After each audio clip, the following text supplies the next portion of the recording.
that he knew in the first 2 minutes? I think a coach knows better than anybody that out of 82 games you're going to have one. Win or lose, he may be still a little bit disappointed in how the team played, regardless of who was on the floor. But there were nights where there's nothing to say. We saw what happened, and so I guess he just wants to get on and move on to the next one. Looked a little disappointed in some things, but that's just the way it is some nights. Yeah, I mean, what makes, in my opinion, what makes JJ really, really unique and fit for this particular job at this moment is like his obsessive personality around, like as an NBA player, I see a lot of similarities in like, you're not uniquely gifted and talented in a way that a lot of other guys are. Yeah. There's a gap between you and your better teammates. And the way you equalize that is just through like every single night. You find a way to bring max effort, max focus, attention to detail, game plan discipline, because that's the only way you can stay on the floor if you're not a top 75 guy. And I think his disappointment is coming from that there weren't enough guys that could find something tonight that would allow them to put that uniform on and really bring it.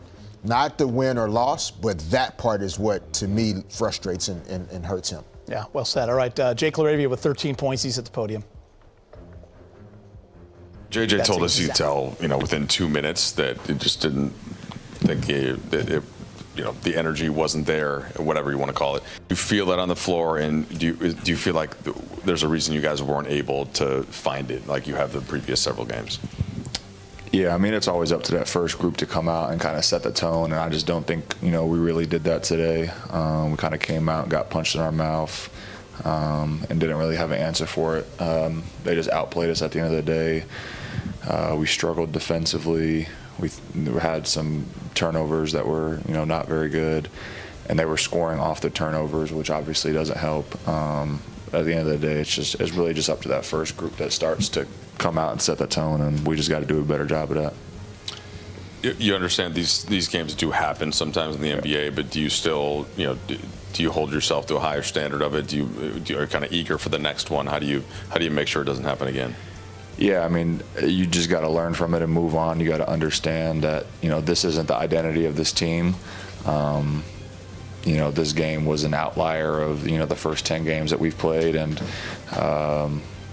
just to not let it break us, we're just going to come right back the next game and be ready to play.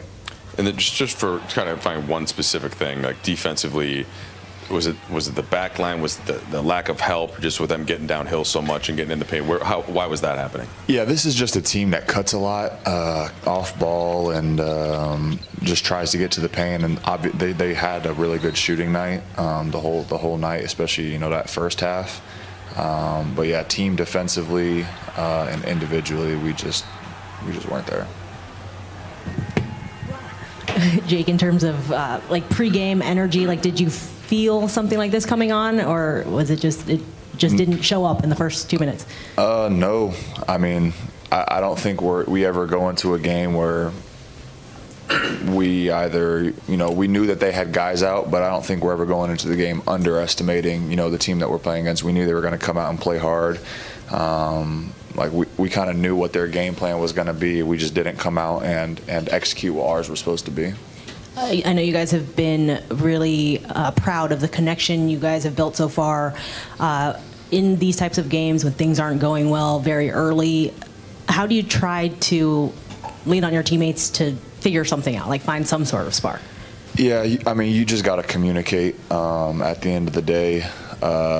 This was a tough game. Again, this is kind of just one of those games where the other team just kind of had it going, and we just couldn't find a way to kind of get over that hump. But when you find yourselves in these situations, you just can't let it break the team up and stop communicating with everyone. So you just got to communicate and make sure everyone stays locked in, which we didn't. But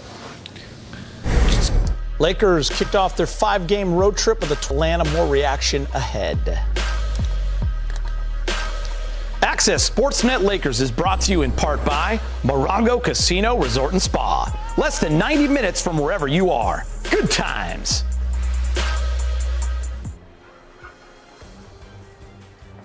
You got to double him. You cannot leave him one-on-one. Bryant for the lead. Misses. Gasol banks it in with 0.5 of a second remaining. Lakers by 1. Pau Gasol with the follow. So Pau Gasol puts himself in position to get the easy putback. Big time play by Pau Gasol. 7 on the shot clock. Gasol tries to pump fake. Left hand. Oh, and he jams it left hand. Wow.